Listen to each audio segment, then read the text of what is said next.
Hi there, and welcome back to You Don't Know Her, the Mindset podcast, all about creating the best life for yourself, one by design, not by default. And today I'm absolutely delighted to be joined by Amaan Rashid. Amaan, how are you doing? Good, yeah, thanks. Good to be on the podcast. Yeah, good to have you in this setup now. Lovely jubbly. It's a change from the Zoom call, isn't it? Yeah, no, it was very great having you on the Zoom call just in terms of chatting to you and delving deep into the background. To be fair, you gave me a lot of tips at the time about how to kind of sort out my Zoom as well. I'm about too detail oriented, so it's like, I'm like, okay, if Luke's gonna do this, let's push it up the level, let's improve the production quality, Yeah, and it helped me a lot, and then this is the stage we're at now that we can happy days in person. Yeah, free cam ops, professional LED setup, lighting, happy days. Yes, yeah, it's very, very cool. I don't understand much of it, but it's very cool. But so it's been a little while since we spoke. Probably, I don't know how long it's been. Maybe a couple of months, something like really? that. It feels like it. I swear if you said it was like 3 weeks ago. Yeah, it was 3 weeks ago.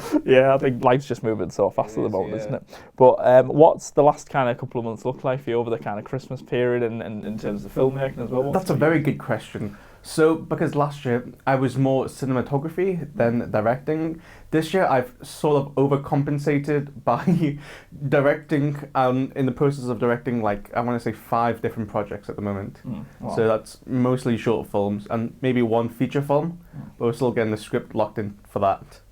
Oh, amazing. So, okay, so it's all simultaneous, is it, doing everything together? Yeah. So you see, it's all in pre-production, you see, so it's all getting the script locked down, getting the actors casted, finding locations.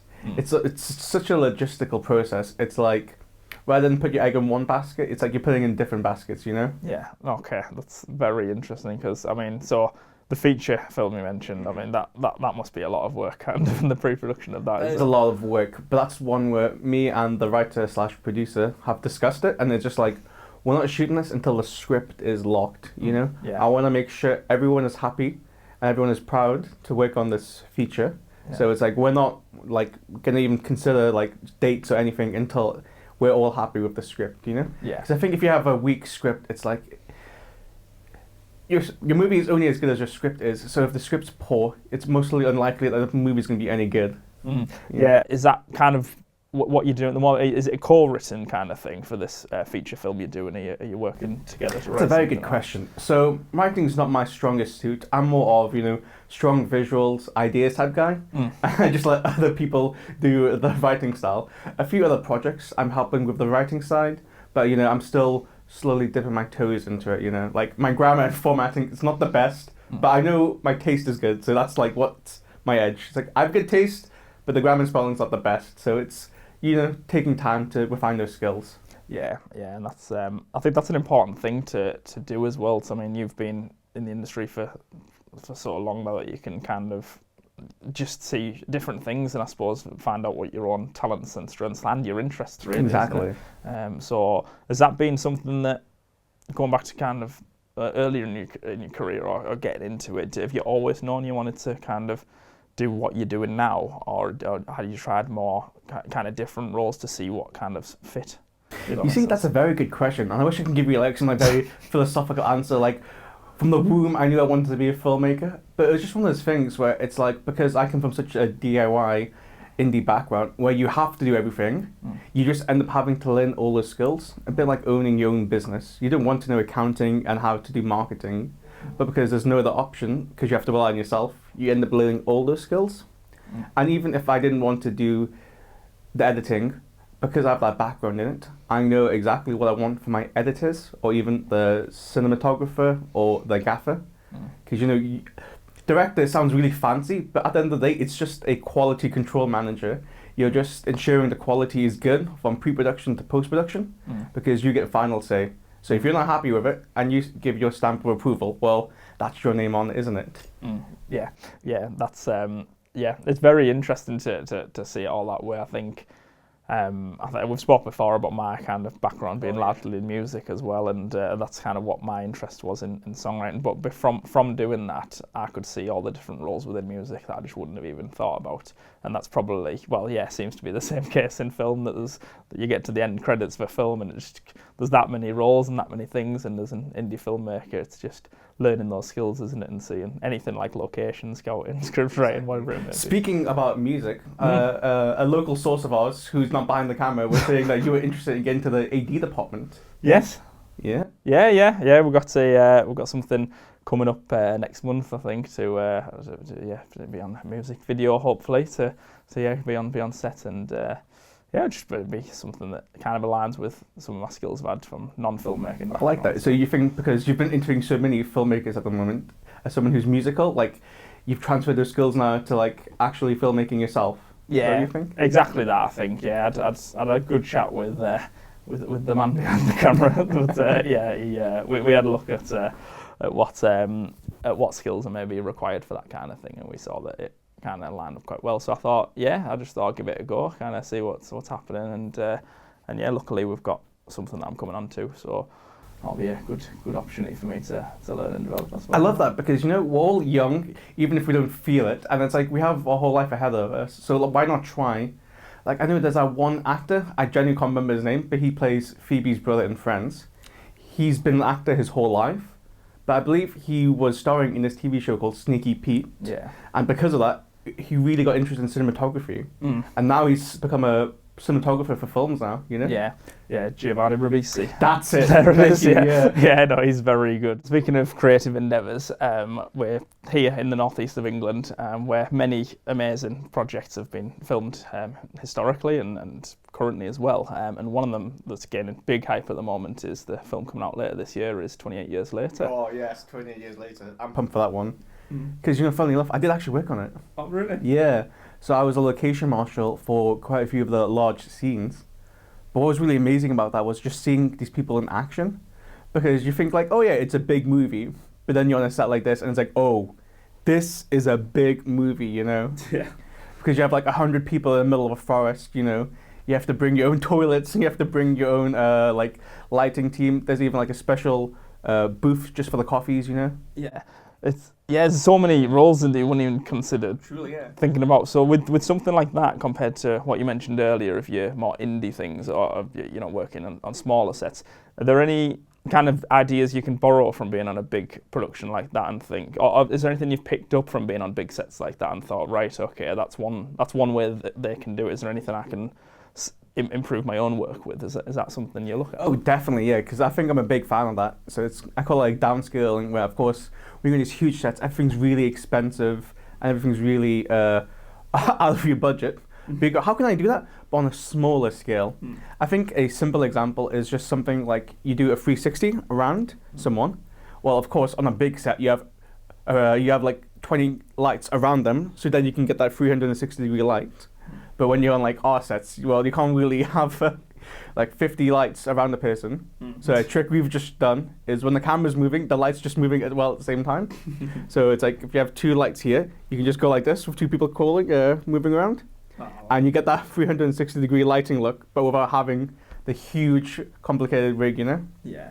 It's just little simple things like that, Yeah, again, it's just little tips of the trade, isn't it? Exactly. I suppose, So, So what was the setup more like then? You said it's a lot bigger lighting department. There'd be lots of people with an individual role.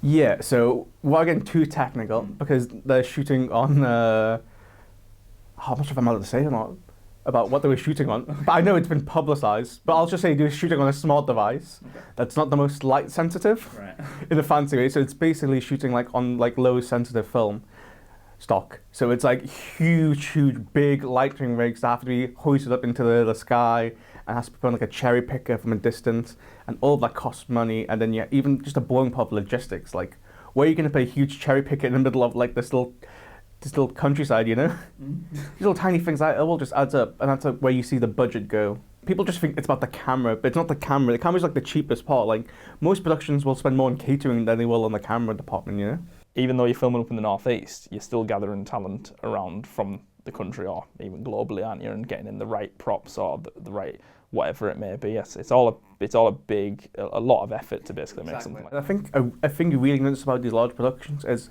it's not the one big decision they make. It's every little decision that adds up, Just something as simple as, oh, they're walking down the alleyway. Oh, but the alleyway is a bit too plain. Oh, okay, let's get 15 large water bottles, let's get the transport people to pick him up, then let's get the art department to really age him up so it seems like it's old, you know? Yeah. And then let's get 15 extras just walking in the background so it seems like it's a busy town, you know? Yeah. All these little tiny details, they all just add up to, you know, make it seem so lived in and real. It's craft, isn't it? It's a craft, and you've got to kind of, there's no point rushing it and all, and just, it's about bringing the right people to I 100% agree with you. The cinematographer for Mindhunter, called Eric Messerschmidt, because like Fincher and their team's very notorious for multiple takes, but he just put it very succinctly where it's like, you're only going to use one take for the edit. You might as well make it count. Because people say, oh, like you spend so much time on this one scene, but it's like, well, this one scene's going to be very iconic or very, very memorable, you know? Yeah. Like people don't go like, oh, this action scene, there's like a car explosion. Like, oh, you spent all this time and money for this one explosion. But it's not an explosion, it's the explosion, you know? Yeah, it's the thing everyone's going to remember. Exactly. The more you work behind the scenes, the more you really push it every single department, you know? Like you see, as you said before, you see all these credits and you're like, but what did they do? But when you see them, you're like, wow, like this project wouldn't be as amazing as it would be without every single person on the team, you know? Yeah, completely agree. So, I mean, currently in the new year, is there anything that's catching your eye in terms of work you're not involved in? Anything you're excited about? I know we've had the Squid Game 2 season drop. Is there anything like that on your radar that you're watching now? Oh, geez, that's a very good question. So that could be the whole podcast in itself. But I think there's quite a few interesting movies I'm looking forward to. So the new Tron's coming out. I'm a fan of that because firstly, I love like sci-fi and I love strong neon colors. But most importantly, the soundtrack's being done by Trent Reznor and Atticus Ross, who are like really iconic sound composers. So they've done like Gone Girl, The Social Network, Challengers, you know, very iconic soundtracks, you know.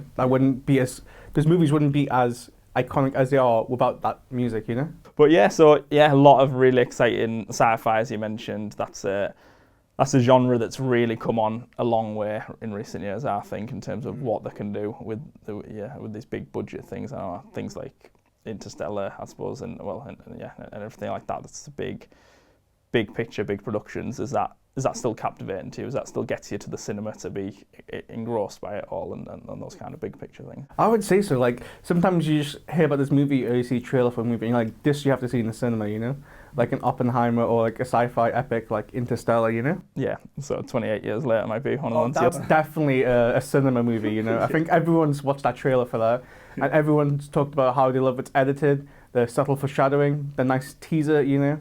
And just like that overall atmosphere. And there's a reason why it's now the highest viewed horror trailer on YouTube in history, you know? Really? Yeah. Wow. Even so much so that now they've officially released 28 days later on streaming. But it's just incredible what the horror genre can do compared to a lot of other genres, that you don't need that massive budget all the time and you can still... Exactly. Yeah. It's because, you know, it's like, I'm not sure who said the same famous saying, but it's like, the scariest monster is like the monster you don't see. But in like regards to that as well, like something like 28 years later, the series, it's been so good just on the practical side as well. Like it's very visceral. And like, I won't spoil much about the newest one, but let's just say there's a lot of good practical gags. And I know my friend behind the camera is very squeamish when it comes to go like that. So I definitely don't recommend him to watch it because I don't want to carry him at the cinema.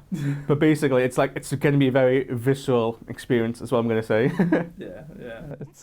It's worth checking these things out. Definitely. I think I remember I watched even The Haunting of Hill House. Oh, great series. The one shot in it with about halfway through the series that I'm sure people will know if they've seen it what I'm referring to with the girl in the back of the car. But that's made me jump out my skin, to be honest. And it was so easy to do, but it's the same as a lot of films, you know, Hereditary, Midsommar, whatever. They'll have kind of bits and pieces in it that seem like simple shots. Or well, they're probably not, but they're just done so effectively without kind of the big production value, I suppose, is kind of... Exactly. When you have less money, you have to think about, like, you know, how do I make this happen but without the money, you know? Because like sometimes people just throw the money out. It's like, oh, there's a car crash, so we have to film a car, get them smashed. But it's like, how can we do that on a smaller scale? How do we be more imaginative?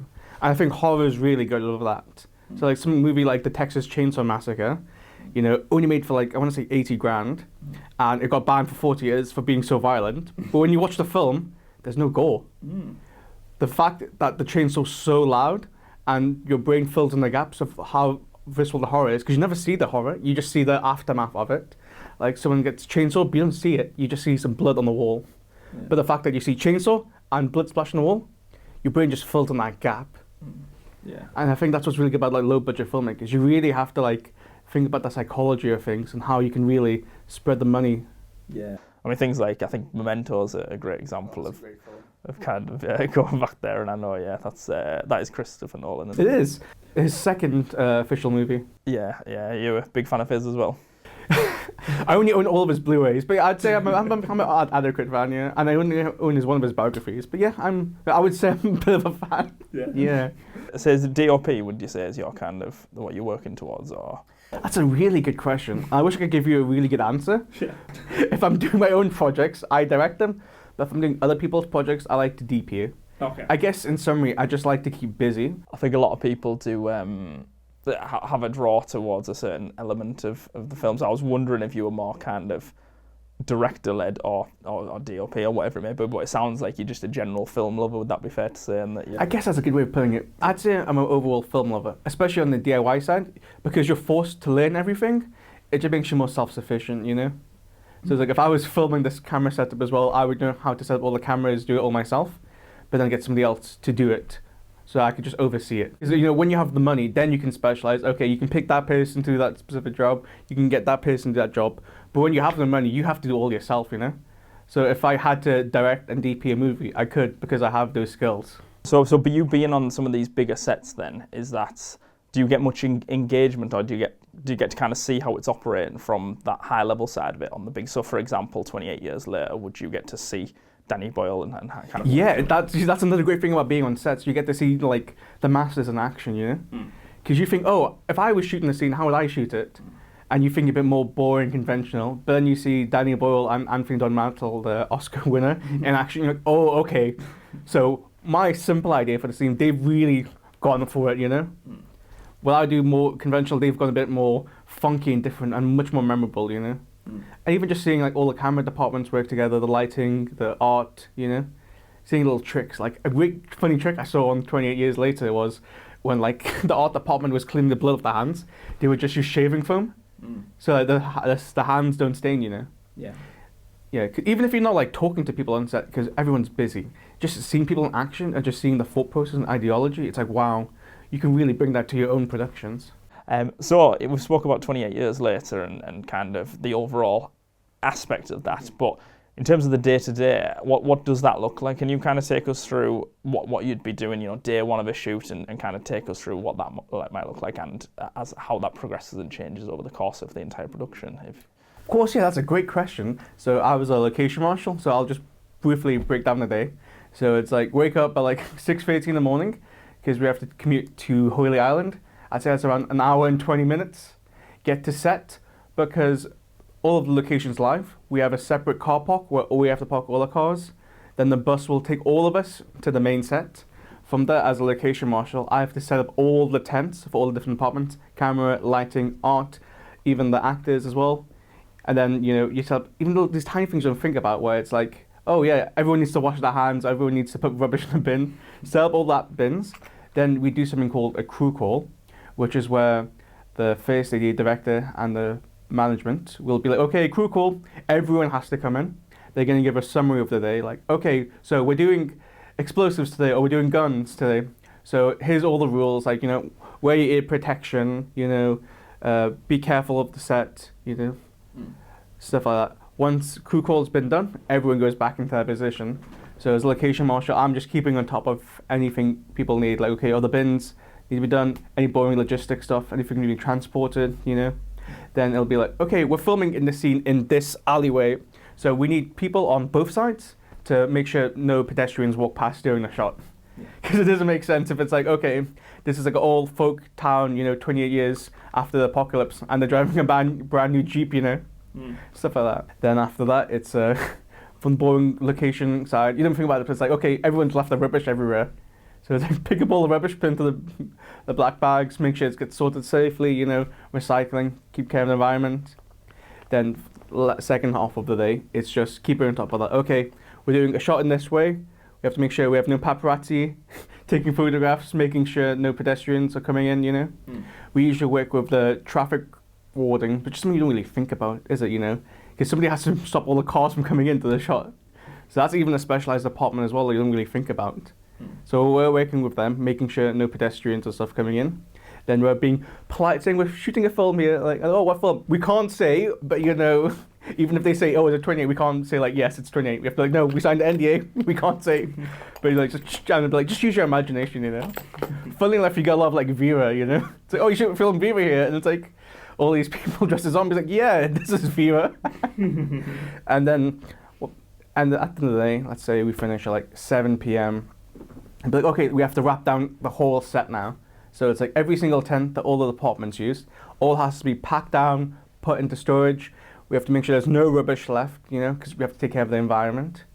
And then after all that's done, then we have to go back into the bus, back to the car park, and then go home, and then still do it all over again.